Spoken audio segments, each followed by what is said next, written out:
Women Work Well is a community that centers working moms and offers resources to help working moms balance work, wellness, and womanhood. We profile everyday women to show you how to live abundantly, love your babies, and level up in your career. Welcome to Women Work Well. Hello. I love how you matched me. I love it. Lisa, thank you so much for being here. Thank you for joining me for another edition of Women Work Well. Women Work Well is a community. We help you love your babies, level up in your career, and live abundantly. I am so grateful for my friend Lisa joining us. I am going to ask you to introduce yourself. Sure, absolutely. Well, thank you for having me. You and I recently were sitting on a panel together, but we've known each other for a very long time, Desiree. And we said, I have a podcast called Something Extra. And I said, you need to come on my podcast. You go, well, you need to come on my podcast. So that is why we're here today. And I'm so excited. So thank you so much for inviting me. But my name's Lisa Nichols. I'm the CEO and co-founder of Technology Partners. We're a full service IT firm headquartered in St. Louis, doing all kinds of amazing things around technology. If it's technology related, Desiree, we've probably done it. If we haven't, we have trusted partners, but have been doing that. Now, here's the really interesting thing that we could probably spend a whole podcast on. The interesting thing about this, my husband and I, Greg, spent the first 10 years of our career in corporate America. 29 years ago, walked down on a Saturday to our basement and said, let's start a company. I love that. I love that for so many reasons, because you just hopped over. You're like, yeah, I'm a CEO. But what that means is you're a boss, right? Mm-hmm. You are making deals. You are making things happen. And you're also a mom. So tell me about your motherhood journey. Yeah. Well, that's an interesting one too. So our first child was born, Jordan, in 92. Along comes Paige, our daughter, in 93. We started Technology Partners in 94. Oh my gosh. Had our third child, Allie, in 95. Oh my gosh. So I look back on those years, Desiree, and I'm like, how in the world did I manage all that? But I think it's one of those things when you don't know any better. I just changed a few more diapers. I truly had three in diapers, three and under. But wow, it has definitely been a journey. My kids probably have been some of my greatest teachers, as I know yours have as well. And they don't come with playbooks. Desiree, they should. And every one of them, they're different. In fact, our youngest daughter, Allie, was born with special needs. And so we've got the gamut, we've got the boy and the girl and then little special needs girls. And now, Desiree, this is cool. And you haven't gotten to this point yet, but we're grandparents. So, oh, wow. Oh, yeah. So beautiful. So we got a little 10-year-old grandson, Sawyer, that we're reliving all of it now, going to soccer games and doing all of that. So as you think about your journey, as you think about building this company, having this dream, you probably had two sets of dreams. You want your children to learn and to grow and to develop, and you want to nurture this thing that you believe in, right? And that obviously has shown itself to be so successful. So how did you hold those two things in tension? And maybe did you ever experience my guilt? Oh, all the time. Yeah, you're guilty about something all the time. Mm-hmm. It's either, I need to be supporting the team more in this area. A lot of people talk about work-life balance, Desiree, and I think it just ebbs and flows. And I think there have been times, I'll just tell you, just very vulnerably, our middle daughter has experienced a lot, not our daughter with special needs, but our middle daughter, Paige, has experienced a lot of health issues the last 4 years. Well, there have been things that I've just wow, I would love to do that in the business. I would love to maybe start this new initiative, but it ebbs and flows. And I remember, I bet you know her too, but Meredith Knopf is a really dear friend of mine. And Meredith was SVP for JA and then went over to Mission Continues. Now she's the CEO for the St. Louis Food Bank. And I remember telling her one time, I said, oh my goodness, Meredith. I said, I feel like a plate spinner. I'm just coming over here and, oh, this one's shaky and wobbly. I better go stabilize this one. And I'll never forget this, Desiree. She goes, dear, might I suggest that you change to paper plates? Ooh. That needs to go on a t-shirt. It does. Paper plates. That's quotable. So I think what I hear you saying is you prioritize what is most important in that moment. That also you recognize your limitations, that you won't be able to do it all, right?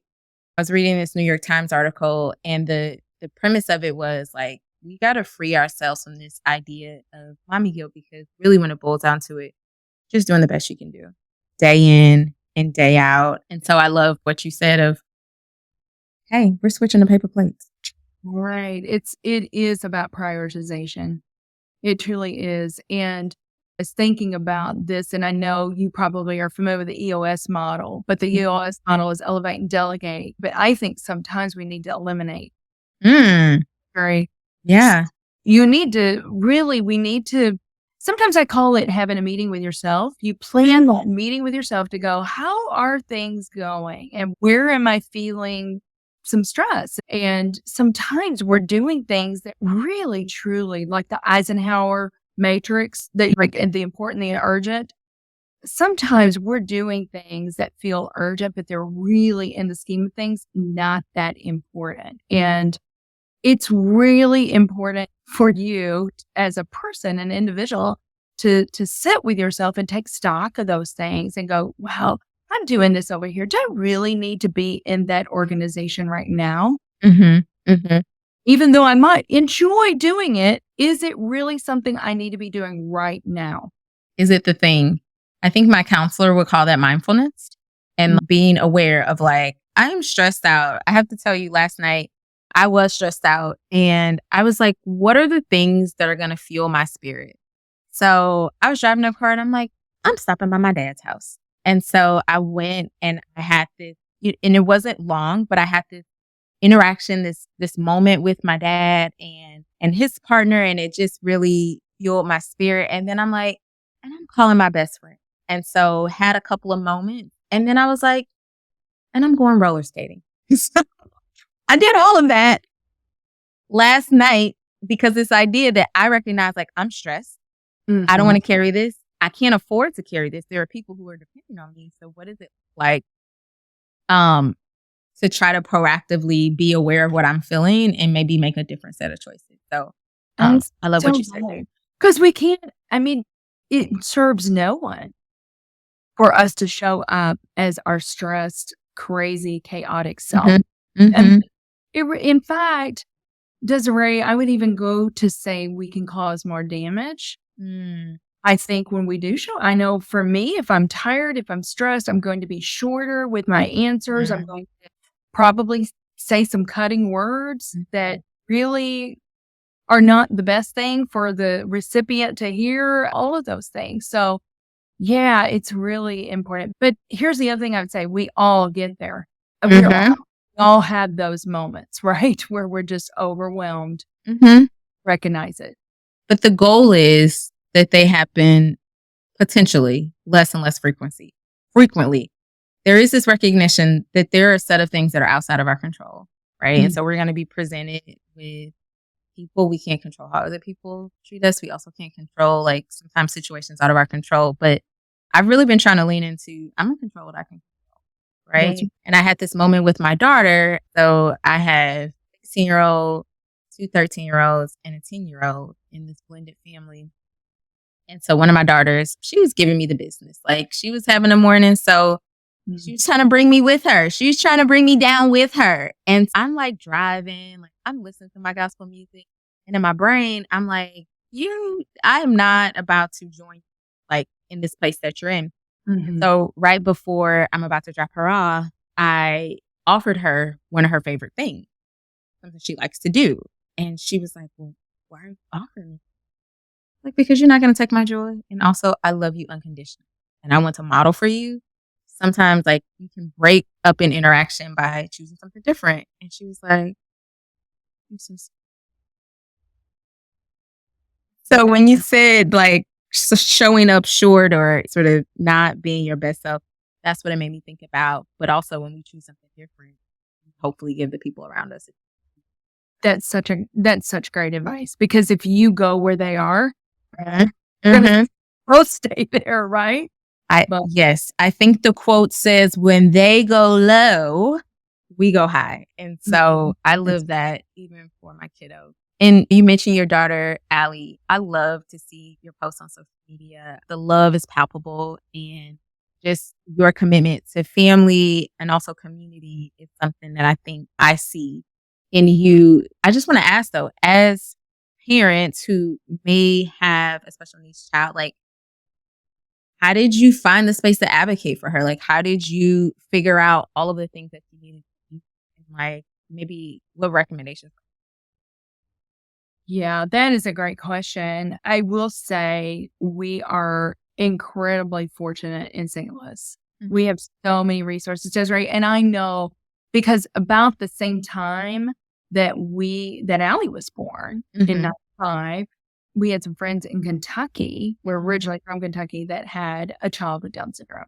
Okay. And it broke my heart because they did not have the resources that we have here. But in St. Louis, I would say just start talking to people. But like here in St. Louis, and I just listed a few here. If you're in St. Louis, and I know you have listeners from all over, but if you're in St. Louis, there's a St. Louis ARC. There is an organization called TASK. One that we're very familiar with and very interested. Aaron Suleman is the ED for the DSA, the Down Syndrome Association of Greater St. Louis.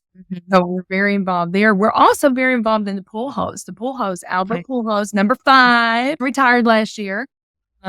He and his wife, Deirdre, have a daughter with Down syndrome, Bella.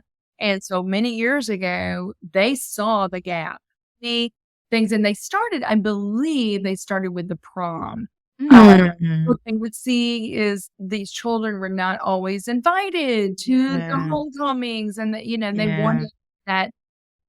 Allie was very involved at an early age with stages. Okay.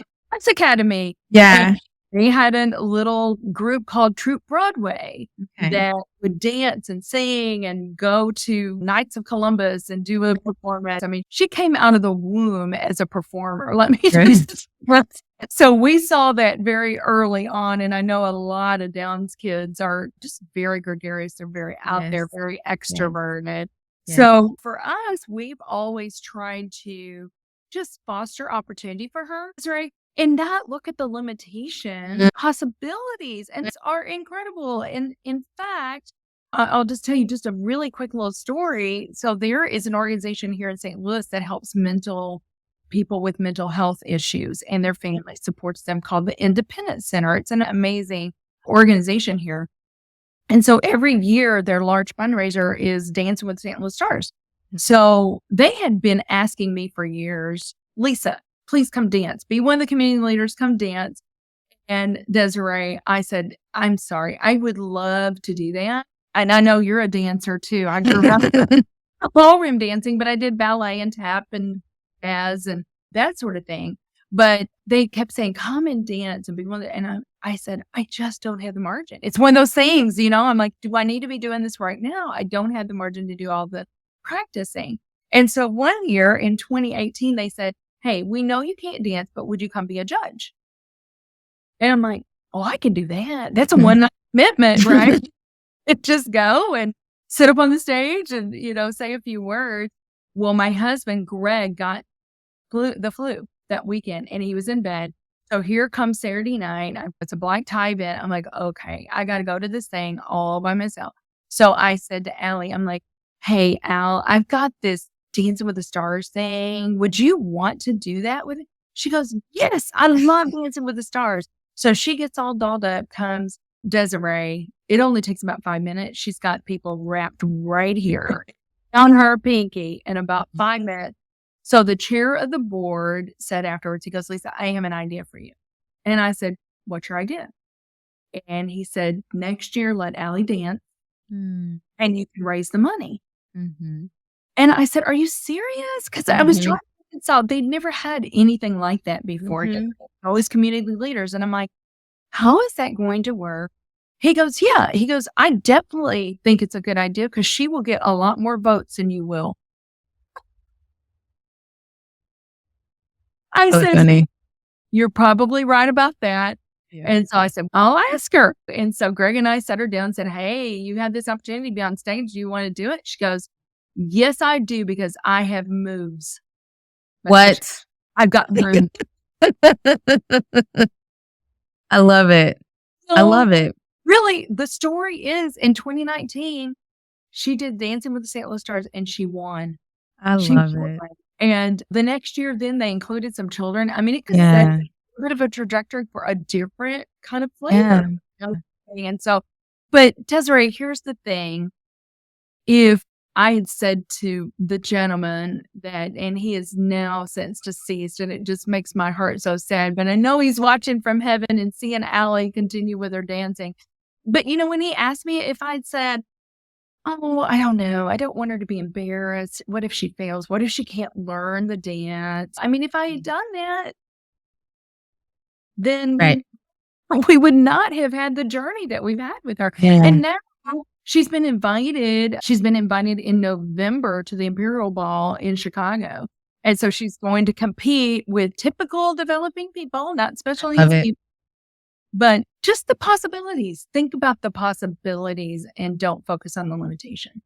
I think that's so powerful. I heard so many things in what you said. Number one, recognizing her skills and what she was interested in and what she could do at an early age. And so you nurtured that, right? And gave her those opportunities to grow and develop. And I think that's really powerful. Also, I heard you list off a bunch of organizations. So mamas, if you are here in St. Louis and need some resources, I hope that those are helpful, because it sort of illuminates this idea of community and the need for community, and that probably can't do it alone, right? Mm-hmm. And asking for help, accessing help.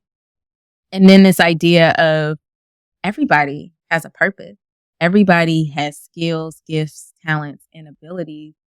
And as a mama, it sounds like you leaned in and said, what are all of the amazing things my baby can do? And then how can I support her in doing those things? So I think those are really beautiful lessons. And I hope that people are able to glean.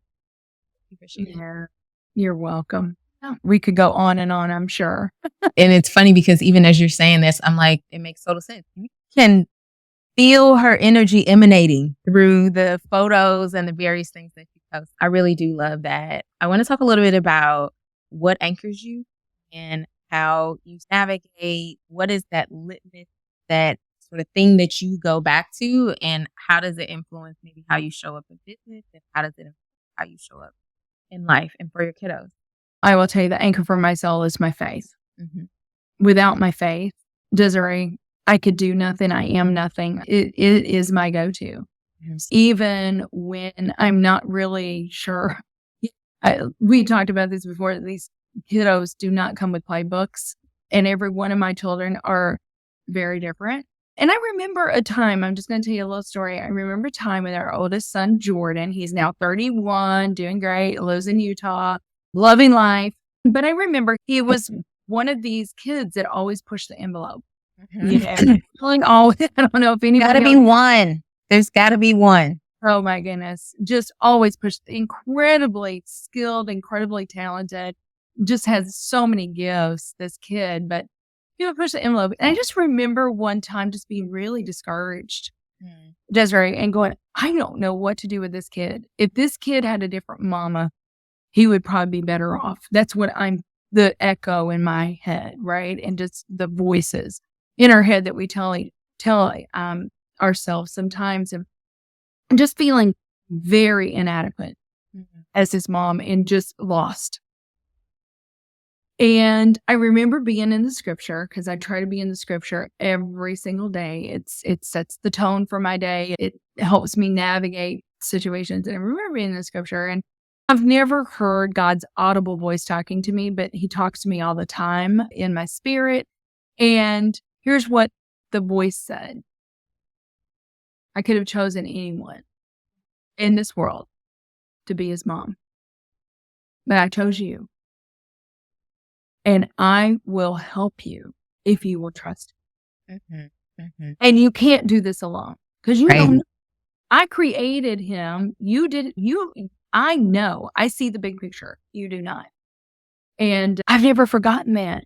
He could have chosen anybody in the world, Desiree, to be my son's mom, but he chose me. There's something about you and what you have to give, impart, and something about the way that only you uniquely can nurture his gifts and skills and areas of opportunity, right? And so for me, that sort of illuminates that even in the most difficult moments of parenthood, that because of this like connection that we were chosen to be in these young lives, that means that we're going to have everything we need to be able to withstand, right? And so even on the days when I ask my daughter for a hug and she says, no, respect my boundaries, then I can be assured that, you know what, not going to stay like this always.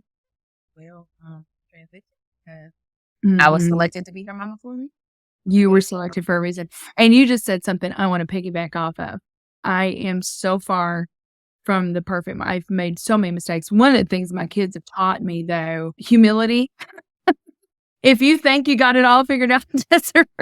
Also, kids will humble you if you ask them for their opinion. Oh, absolutely, they will. I remember, I'm going to tell you a funny story. One time, my middle daughter, she told me, she goes, Mom, you need to be more fun with your hair. It looks like you're wearing a wig because it's always like perfect every day. You need to be more fun. You need to curl it. Yeah, they will be totally honest with you. Unsolicited advice. Thank you. Unsolicited advice, yeah. But the one thing that I would say, Desiree, is you have in your own mind what you think, right, for your children and your expectation and your dreams for them, right? Just let me tell you, they don't always go as you've scripted it in your mind, right? And we all have the time, but I've got so many stories. No, that's not the script that I wrote, but this is how it's going. The thing that I would say, though, that is so critical is your children to feel unconditional love. No matter what, when they disappoint you, when they don't meet the expectation, that they still feel the unconditional love, that they know that their mama is. I love that so much because I always tell my daughter, I'm your number one fan, right? I will go to the end of the earth for you. Our challenge right now, Kimberly, in our household is I'm holding my kiddos. They don't like it. And it's not fun. And I say to them, the easier choice for me to make is just to be like, okay, whatever. That's the easier choice, right? It actually takes more work for me to parent you. It actually takes more work for me to follow up, for me to follow through on what I said I was going to do. And I would be doing you a disservice if I allowed you to just do what you want to do, because that's not the actual world. And I think that just the idea it's going to be rocky sometimes, knowing that, just expecting that. Also, we said earlier, it does, right? It absolutely does get better. 3, I have to remind myself as a parent that I can create opportunities for you. I can ensure that you are able to make a certain set of choices.